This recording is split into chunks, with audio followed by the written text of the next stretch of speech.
सभी लोगों को स्वागत है आपका ऑक्सफोर्ड लेन में। आप सब जानते हैं कि पेडागोजी को एक्सप्लेन करने के लिए जो कि सीटेट, सुपरटेट, यूपीटेट, केवीएस और एनवीएस जैसे एग्जामिनेशंस के लिए एक बहुत ही इंपॉर्टेंट डिसिप्लिन है, जिससे रिलेटेड कम से कम 15 मार्क्स के क्वेश्चंस आ जाते हैं। तो उसको समझाने के लिए हमने एक सीरीज स्टार्ट की थी अपने यूट्यूब चैनल पे। उसी के साथ साथ आज एक नया सेक्शन उसमें ऐड किया गया था जिसमें हम मैथमेटिकल पेडागोजी को डिस्कस कर रहे थे। तो उसी सीरीज को कंटिन्यू करते हुए ये दूसरा वीडियो आपके सामने मैं प्रेजेंट कर रहा हूं, और इस वीडियो के साथ साथ आपका सबसे पहला topic that is nature of mathematics खत्म हो जाएगा।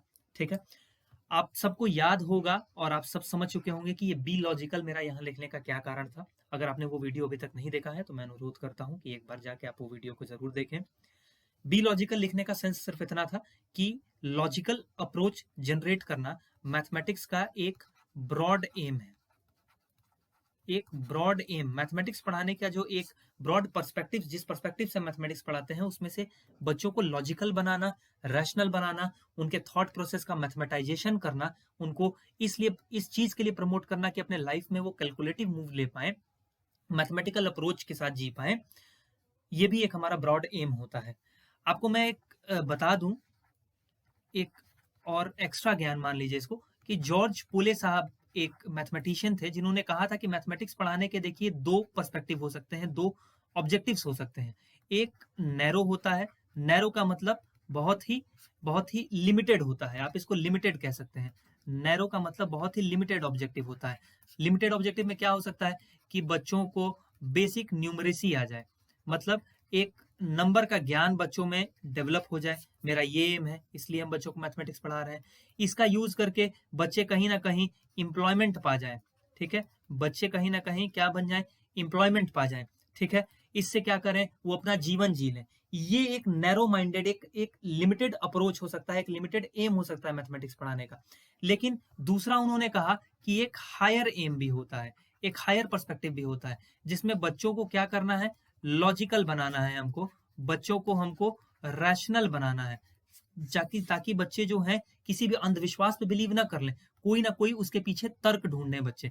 उनको लॉजिकल बनाना है, रैशनल बनाना है। और ये बड़ा इंपॉर्टेंट है, आपके एग्जाम में पूछा जाता है कि उनका जो थॉट प्रोसेस है, मतलब उनके जो सोचने की प्रक्रिया है, उसको क्या करना है हमको, उसका मैथमेटाइजेशन करना है। मतलब क्या, कि बच्चे कैलकुलेटिव मूव ले पाए। ठीक है, अपना जो जीवन में कदम है, अपना जो जीवन में डिसीजन है, वो बड़ी ही कैलकुलेशन से ले पाए। कैलकुलेशन का मतलब ये नहीं कि प्लस माइनस करके ले पाए, इसका मतलब ये कि उसके आउटकम की एनालिसिस करके कम से कम ले पाए। ठीक है, तो चलिए अब हम स्टार्ट करते हैं आज जिस टॉपिक पे हम डिस्कस करने जा रहे थे। आज हम लोग डिस्कस करने जा रहे हैं डिफरेंट मेथड्स ऑफ टीचिंग। अगर हम एक मैक्रो लेवल पे देखते हैं, अगर एक हम ब्रॉड पर्सपेक्टिव पे देखते हैं, तो यहाँ पे आपको दो मेथड मैथमेटिक्स को पढ़ाने के दिखते हैं। एक होता है इंडक्टिव मेथड और दूसरा होता है deductive method. These are the two broad methods of teaching mathematics. ठीक है, सबसे पहले देखिए इंडक्टिव मेथड में होता क्या है। इंडक्टिव मेथड में आप यहाँ देख पा रहे होंगे, ऑब्जर्वेशन से कंक्लूजन की तरफ आपको यहाँ एरो ऐसे दिख रहा होगा। ठीक है, तो इसमें हम करते क्या है, इसमें सबसे पहले हम ऑब्जर्व किसी भी कंक्रीट चीज को, किसी भी कंक्रीट का मतलब क्या हुआ, ऐसी वस्तुएं जिनको आप टच कर सकते हैं, जिनको आप फील कर सकते हैं, ऐसे कंक्रीट वस्तुओं को ऑब्जर्व करके एक कंक्लूजन पे, एक तर्क पे हम पहुंचते हैं, एक सोच बनाते हैं उसके प्रति। क्या करते हैं, एक आइडिया डेवलप करते हैं या एक कंक्लूजन डेवलप करते हैं। कैसे, इस कंक्रीट चीज को ऑब्जर्व करके। इसका क्या मतलब हुआ, इसका मतलब ये हुआ कि आप बच्चों को पहले एग्जाम्पल दें और एग्जाम्पल के बाद कंक्लूजन बताएं। जैसे सपोज करिए कि मुझे बच्चों को समझाना है कि रेक्टेंगल क्या होता है। ठीक है, तो हर बच्चों के पास बुक पड़ी होगी, हम बता देंगे कि बच्चों देखिए आपके पास जो बुक है, उस बुक में आप देख पा रहे होंगे कि आमने सामने के साइड्स बराबर हैं। ठीक है, साथ ही साथ ये सारे एंगल्स जो हैं वो 90 डिग्री हैं। ठीक, आप सब देख पा रहे होंगे, ऐसे हम बोल देंगे कि आप सबके ब्रेंच पे एक बुक पड़ी है। ठीक, तो मैंने क्या किया, सबसे पहले उनको एक कंक्रीट एग्जाम्पल दिया। कंक्रीट एग्जाम्पल से मैंने क्या किया, उनको इमेजिन करवाया। ठीक है, अल्बर्ट आइंस्टीन साहब ने कहा था कि imagination is the best way of learning a new thing. तो उनको सबसे पहले मैंने इमेजिन करवाया एक कंक्रीट ऑब्जेक्ट देके, जिसको वो छू सकते हैं, जिसको फील कर सकते हैं, जिसको पिक्चराइज कर सकते हैं, और उसके बाद एक जनरल आइडिया, एक जनरल कंक्लूजन उनके मन में डेवलप कर दिया। ठीक, तो एग्जाम्पल से कहा जा रहे हैं, कंक्लूजन की तरफ जा रहे हैं। बात समझ में आ गई? इस मेथड को कहा जाता है इंडक्टिव मेथड ऑफ टीचिंग। ठीक, लेकिन इसी का जस्ट उल्टा होता है डिडक्टिव मेथड ऑफ टीचिंग। अब डिडक्टिव मेथड ऑफ टीचिंग में हम क्या करते हैं कि बच्चों को पहले ही कंक्लूजन बता देते हैं, बच्चों को पहले ही रिजल्ट बता देते हैं, और रिजल्ट के बाद, रिजल्ट इन द सेंस बच्चों को पहले ही हम आइडिया बता देते हैं, और आइडिया के बाद एग्जाम्पल देते हैं इस आइडिया को प्रूफ करने के लिए। बात समझ में आ गई? जैसे फॉर एग्जाम्पल इसमें आप देख सकते हैं, ये फॉर्मूला बच्चों को बताने के लिए बड़ा ही इंपॉर्टेंट हो जाता है। अगर मैं किसी बच्चे को बता दूं कि a प्लस बी का बेटा देखिए होल स्क्वायर होता है a square plus B square plus 2ab, मैंने क्या बताया? मैंने बच्चों को पहले कंक्लूजन बता दिया। अब इससे मैं क्या करूंगा? a और b की तमाम वैल्यू को रख के और क्या करूंगा? इसको प्रूफ करने का प्रयास करूंगा, मतलब मैं एग्जाम्पल दे रहा हूं। ठीक है, तो इसमें हम क्या कर रहे हैं? इसमें हम पहले आइडिया डेवलप कर रहे हैं, यानी एब्स्ट्रैक्टनेस, एब्स्ट्रैक्ट चीजों से आप क्या कर रहे हैं? एग्जाम्पल पे आ रहे हैं, कंक्रीट चीजों पे आ रहे हैं, ऐसी चीजें जो बच्चे फील कर सकते हैं, जो बच्चे देख सकते हैं। ठीक, आइडिया तो आपका कोई देख नहीं सकता। बात समझ में आ गई? तो ये these are the two different methods of teaching, लेकिन ये ब्रॉड क्राइटेरिया पे है, ये एक ब्रॉड पिक्चर में अगर हम देखते हैं तो ये डिफरेंट मेथड्स हैं। अगर हम क्लासरूम लेवल पे देखते हैं, जहां पे टीचर्स को एक्चुअल में बच्चों के साथ इंटरेक्ट करना होता है, तो वहां पे टीचर कौन कौन सी एक्टिविटी के थ्रू मैथमेटिक्स बच्चों को सिखा सकता है, ऐसे कम से कम 10 ऐसे मेथड्स होते हैं जो कि आपकी जो क्लासरूम की प्रोडक्टिविटी है, बच्चों की जो सीखने की क्षमता है, उनकी अंडरस्टैंडिंग लेवल को इंक्रीज कर सकता है, आपके क्लास की प्रोडक्टिविटी को इंक्रीज कर सकता है। ऐसे डिफरेंट मेथड्स आप पढ़ेंगे। उसमें से देखिए सबसे पहला मेथड जो है, these are the different methods, मैं आपको बता दूं टोटल 10 मेथड्स मैं आपको बताऊंगा।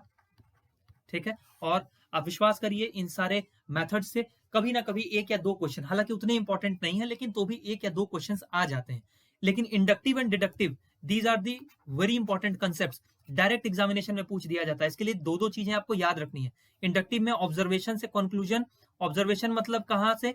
एग्जाम्पल पहले देंगे, उसके बाद आइडिया बनाएंगे, और यहाँ क्या करेंगे? पहले आइडिया बना के उसके बाद एग्जाम्पल देंगे। बहुत इंपॉर्टेंट कंसेप्ट है।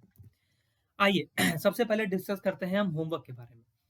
तो होमवर्क एक ऐसा मेथड होता है, देखिए आप सब जानते हैं होमवर्क के बारे में, कभी ना कभी आपने अपने जीवन में होमवर्क सॉल्व किया होगा, या आप अगर टीचर हैं तो अपने छात्रों को दिए ही होंगे। होमवर्क दिया क्यों जाता है? इसलिए दिया जाता है, आप सब जानते हैं कि स्कूल टाइमिंग जो है देखिए 6 ही घंटे होती है, तो 18 घंटे तो बच्चे आपसे दूर हैं। 18 घंटे जो है ये एक तरीके से हम माने तो ये बच्चों की फ्री टाइमिंग है, जहाँ पे बच्चे खेल सकते हैं, खा सकते हैं और बाकी अपने जीवन के कार्य करते हैं। ठीक है, तो उनके इसमें से भी मैक्सिमम आवर को अगर मुझे प्रोडक्टिव बनाना है, तो मुझे बच्चों को कहीं ना कहीं किसी ना किसी प्रोडक्टिव काम में बिजी रखना पड़ेगा। ठीक, और इस चीज के लिए हम बच्चों को होमवर्क प्रोवाइड करते हैं, ताकि वो स्टडी से जुड़े रह सकें, और होम आवर जो कि यूजुअली उनका फ्री आवर है, वो भी कहीं ना कहीं उनका प्रोडक्टिव आवर बन सके। इस वजह से हम बच्चों को होमवर्क प्रोवाइड करते हैं। सिर्फ यही कारण नहीं है, कारण ये भी है कि जो करिकुलम, जो प्रॉपर करिकुलम हमको पूरा करना होता है, उसके लिए ये 6 घंटे कम पड़ जाते हैं। इस वजह से भी हम बच्चों को होमवर्क प्रोवाइड करते हैं। ठीक है, अब ये होमवर्क बच्चों में डेवलप क्या करता है? तो देखिए सबसे पहले ये बच्चों को इंडिपेंडेंट बनाता है। इंडिपेंडेंसी, क्योंकि बच्चे क्या कर रहे हैं? होमवर्क खुद से करने का प्रयास करेंगे तो बच्चे इंडिपेंडेंट बनेंगे। वो खुद से किसी कंसेप्ट पे लॉजिक लगाना सीखेंगे तो बच्चे लॉजिकल भी बनेंगे। साथ ही साथ बच्चे रिस्पॉन्सिबल बनते हैं। ठीक, अगर होमवर्क बच्चों को दिया जाए और डेली होमवर्क चेक किया जाए, तो बच्चे क्या करेंगे? रिस्पॉन्सिबल बनेंगे, कि घर पे जाके उनकी एक रिस्पॉन्सिबिलिटी होगी कि नहीं, उनको होमवर्क कंप्लीट करना है। ठीक, दीज आर, देख रहे हैं आप यहाँ पे, ये ब्रॉड पर्सपेक्टिव है। होमवर्क देने का मतलब सिर्फ ये नहीं होता है कि आप एक कंसेप्ट क्लास में जो बताए वो उस पर बच्चा प्रैक्टिस करे, ये भी है, लेकिन ये फिर क्या है? जॉर्ज पुले साहब के हिसाब से ये क्या था? तो ये जो था, ये एक नैरो ऑब्जेक्टिव था, लेकिन हमारा ब्रॉड ऑब्जेक्टिव है। हमें बच्चों को लॉजिकल बनाना है, बच्चों को इंडिपेंडेंट बनाना है, रिस्पॉन्सिबल बनाना है। बात समझ में आ गई? होमवर्क एक काम और करता है, एक काम और होमवर्क कर सकता है। क्या कर सकता है? कि बच्चों के होम पे या बच्चों के घर पे एक स्टडी इन्वायरमेंट बना देता है ना, एक स्टडी इन्वायरमेंट बना देता है। साथ ही साथ मैं आपको बताऊं तो होमवर्क कहीं ना कहीं पेरेंट्स और टीचर के बीच की एक कनेक्टिविटी भी होती है। क्यों? क्योंकि जब बच्चे बच्चों की कॉपी चेक करते हैं, सॉरी, जब पेरेंट्स गार्जियन जो है बच्चों की कॉपी चेक करते हैं, तो उनको पता रहता है, अगर उनको होमवर्क दिखता है तो उनको पता रहता है कि क्लास में क्या पढ़ाया जा रहा है। इसी तरीके से जब ये होमवर्क करके घर पे आते हैं, सॉरी स्कूल में जाते हैं, तो टीचर्स भी ये बात जानते हैं कि नहीं पेरेंट्स इन पे ध्यान दे रहे हैं। तो एक तरीके का जो इंटरलिंकिंग प्रोसेस होता है होमवर्क पेरेंट और टीचर के बीच में भी, ये स्टेटमेंट भी आप याद रखेंगे कि होमवर्क पेरेंट और टीचर के बीच की एक इंटरलिंकिंग प्रोसेस है। ठीक, चलिए नेक्स्ट की अगर हम बात करते हैं तो ये है ड्रिल वर्क। आप सबने कभी ना कभी अपने मैथ्स टीचर से जरूर सुना होगा कि math is all about practice. जितना आप बच्चों के साथ, जितना आप बच्चों को क्वेश्चन दें, जितना आप उनको एक्सरसाइज प्रोवाइड करेंगे, उतना बच्चे जो होंगे कंसेप्ट्स को अप्लाई करना सीखेंगे ना। जब वो कंसेप्ट को अप्लाई करना सीख जाएंगे तो उनकी रिटेनिंग कैपेसिटी जो होगी ना, उस कंसेप्ट को याद रखने की जो क्षमता होगी ना, वो बहुत इंक्रीज कर जाएगी। आप सब जानते हैं कि प्लस आप ना जाने अपने जीवन में कितने बार, मिलियंस ऑफ टाइम आपने कभी ना कभी किसी चीजों को जोड़ा होगा। ठीक है, आज भी आप जोड़ रहे हैं, ये कंसेप्ट आप कभी नहीं भूल सकते। क्यों? क्योंकि आपने इतनी बार इसको अप्लाई कर लिया है, इस कंसेप्ट को इतना बार आपने इसका एप्लीकेशन कर लिया है कि आपकी रिटेनिंग कैपेसिटी एकदम हाई है इस पे, आप इसको कभी नहीं भूल पाएंगे। यही होता है ड्रिल वर्क के साथ। बात समझ में आ गई? लेकिन मैं आपको एक बात बताता हूं कि ड्रिल वर्क का एक और फायदा होता है कि इसमें बच्चों की मेमोरी को टेस्ट किया जा सकता है। बच्चों की जो मेमोरी है इसको भी टेस्ट किया जा सकता है। ठीक है, नेक्स्ट वर्क आता है ओरल वर्क। ओरल वर्क और रिटन वर्क, ये दोनों मैं आपको एक साथ समझाता हूं। ओरल वर्क और रिटन वर्क जो होता है ना, ये आप एक साथ, ओरल वर्क और रिटन वर्क ये एक दूसरे को सप्लीमेंट करते हैं। एक के बिना दूसरा जो है वो अधूरा हो जाता है। ओरल वर्क सबसे पहले बात किस लिए जरूरी होता है, तो इनिशियल स्टेज पे जब कभी भी बच्चों को कोई कंसेप्ट हमें बताना होता है इनिशियल स्टेज पे, तो ओरल वर्क क्या करता है ना कि एक इंटरेस्ट डेवलप करता है बच्चों के मन में, उस कंसेप्ट को लेके एक इंटरेस्ट डेवलप करता है। जैसे आपको याद होगा कि हमारी टीचर बचपन में फोर्स करती थी हमें कि आप सारे टेबल्स याद करो, कम से कम 20 तक के टेबल याद होने चाहिए। ठीक, एक मॉनिटर साहब, बड़े साहब खड़े हो जाते थे सामने और 2 1 जा 2 2 2 जा 4 इस तरह से करके याद कराने लगते थे। ठीक है, तो ओरल वर्क में क्या होता है, ओरल वर्क में सबसे पहली बात, इट सेव्स टाइम डेफिनेटली। ठीक है, लेबर को कम करता है, बच्चों पे ज्यादा मेहनत नहीं होती है। दूसरी बात ये होता है ना कि क्लास में बच्चे ज्यादा अटेंटिव हो जाते हैं। बच्चे जो होते हैं ये क्लास में क्या हो जाते हैं, ज्यादा अटेंटिव हो जाते हैं। क्यों? क्योंकि ओरल वर्क में कभी कभी ये होता है ब्लैक बोर्ड पे तो कुछ लिखा नहीं है, तो टीचर्स अचानक से सवाल पूछ सकते हैं। इस वजह से जो सीरियस बच्चे होते हैं या सारे बच्चे जो होते हैं वो अटेंटिव हो जाते हैं। ठीक, और अटेंटिव होके बातें सुनने लगते हैं, तो उनकी साथ ही साथ क्या हो रही है, लिसनिंग कैपेसिटी भी बढ़ रही है। ठीक है, सुनने की क्षमता भी बढ़ रही है। उनकी उनकी जो क्विक थिंकिंग एक कैपेसिटी है, जल्दी से किसी चीज पे सोचने की कैपेसिटी, उसको इमेजिन कर लेने की कैपेसिटी, ये भी बच्चों की इंक्रीज कर रही है। लेकिन ओरल वर्क का ना एक बहुत ही बड़ा डिमेरिट है। क्या है कि आप जो ओरली बच्चों को पढ़ाए हैं उसका असेसमेंट, उसका रेगुलर प्रोसेस का जो असेसमेंट होता है, रेगुलर प्रोग्रेस का जो असेसमेंट होता है, वो करना बड़ा मुश्किल हो जाता है। क्योंकि आपके पास रिकॉर्डेड वीडियो तो होते नहीं है, लिखा आपने कुछ है नहीं, तो चेक आप क्या करेंगे। ठीक है, बात समझ में आई? तो इस वजह से आप सप्लीमेंट करते हैं इसको रिटन वर्क के साथ। आपको सबको याद होगा कि आपके गार्जियन कहते होंगे या आपके बड़े बुजुर्ग कहते होंगे कि कोई चीजें अगर आपको याद करनी है तो उसे लिख के याद करो। तो लिखने में ना रिटेनिंग कैपेसिटी जो होती है वो इंक्रीज कर जाती है बच्चों की। इस वजह से बच्चों की रिटेनिंग कैपेसिटी, साथ ही साथ बच्चे जब अपने अपने आइडिया को, अपने आइडियाज को, अपने थॉट को कॉपी पे प्रेजेंट करते हैं, तो उनके अंदर एक एक्सप्रेशन डेवलप होता है ना, उनकी राइटिंग स्किल इंप्रूव होती है। इस वजह से रिटन वर्क के साथ साथ चीजों, ओरल वर्क को भी सप्लीमेंट करना चाहिए। ठीक, रिटन वर्क इसलिए भी जरूरी है क्योंकि मैथमेटिक्स में सारी चीजें तो आप ओरली नहीं समझा सकते, आप ओरली कंसेप्ट समझा सकते हैं, लेकिन न्यूमेरिकल के लिए तो आपको रिटन पे आना ही पड़ेगा। तो ये एक तरीके से ओरल वर्क का लिमिटेशन था जो कि रिटन वर्क उसको सॉल्व कर देता है। अगर हम ग्रुप वर्क की बात करते हैं तो ग्रुप वर्क में भी एक बड़ा ही ब्रॉड एम जो है वो छुपा हुआ है। क्या ब्रॉड एम छुपा हुआ है भाई ग्रुप वर्क की अगर हम बात करते हैं, तो ग्रुप वर्क में ये है कि बच्चे जो होते हैं उनकी कॉग्निटिव डेवलपमेंट होती है। कॉग्निटिव डेवलपमेंट कहने का मतलब ये हुआ कि सोशल लर्निंग एक तरीके से बच्चों में डेवलप हो रही है, एक दूसरे से बच्चे सीख रहे हैं। अगर मान लीजिए कोई टास्क हुआ, टीचर ने क्या किया कि एक ग्रुप बनाया और इसको ये टास्क दे दिया, अब ये सब क्या कर रहे हैं, मिलके उस टास्क को पूरा करने का अगर प्रयास कर रहे हैं, ये सब मिलके इस टास्क को पूरा करने का प्रयास कर रहे हैं, तो इनके बीच में एक अंडरस्टैंडिंग डेवलप हो रही है। ये कुछ ना कुछ एक दूसरे से सीख रहे हैं, ठीक है, ये कुछ ना कुछ एक दूसरे से सीख रहे हैं, ये कुछ इनका सीख रहे हैं, ये कुछ इनका सीख रहे हैं, एक दूसरे की गलतियां पॉइंट आउट कर रहे हैं, ठीक है।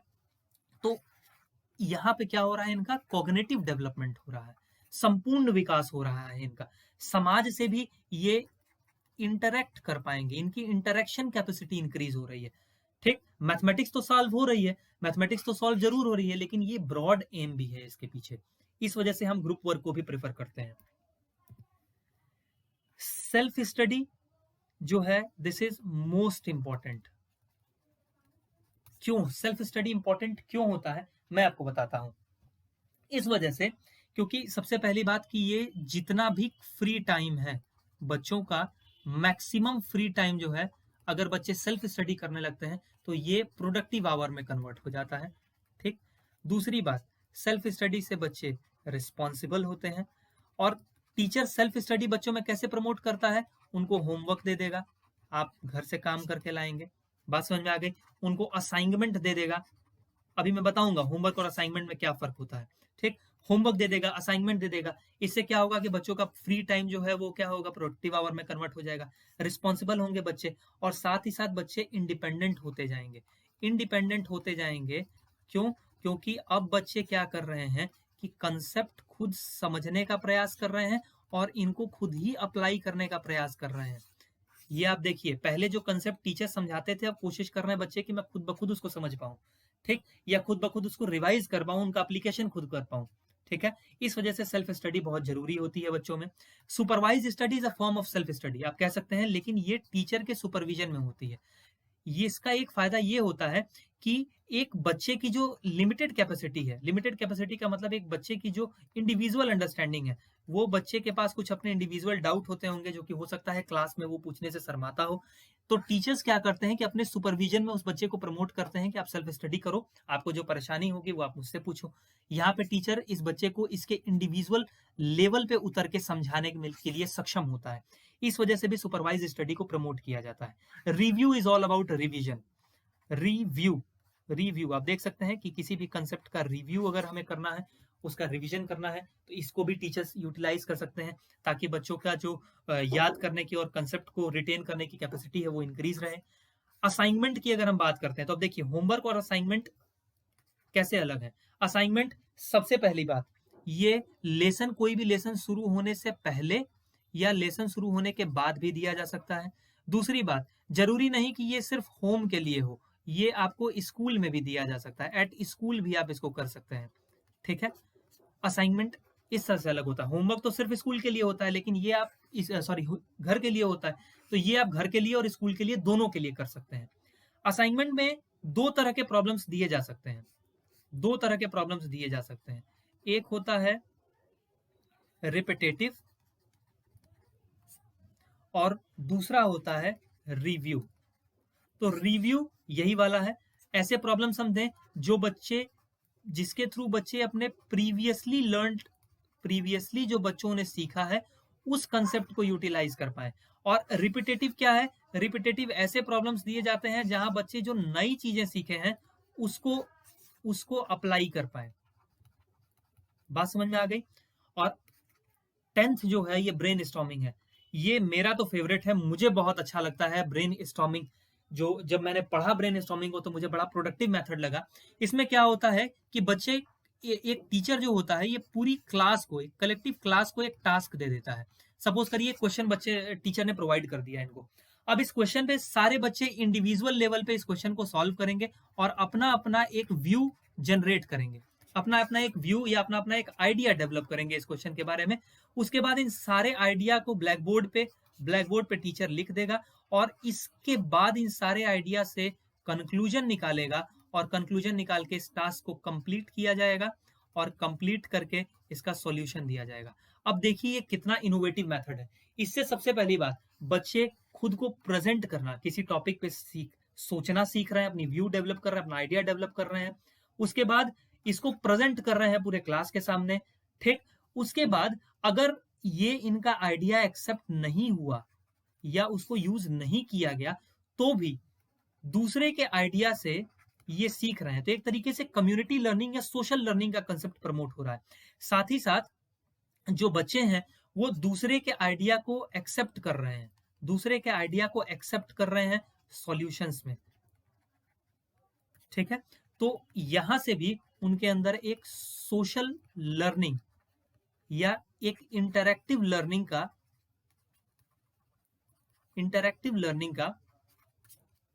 आइडिया भी डेवलप हो रहा है। इनकी एक इंटरैक्टिव लर्निंग की हैबिट भी डेवलप हो रही है। ठीक, तो दीज आर दी 10 मेथड्स जो कि आपके एग्जामिनेशन के लिए कुछ इंपॉर्टेंट हो सकते हैं। मैंने एक छोटा सा व्यू इसके हर मेथड पे आपको दे दिया है। मैं उम्मीद करता हूं कि आपको मेरे ये वीडियोस पसंद आ रहे होंगे।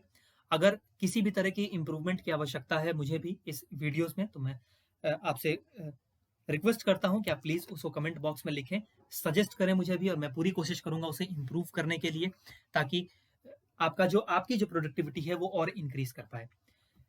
इसका अगर आपको नोट्स चाहिए तो ये भी बहुत इंपॉर्टेंट है।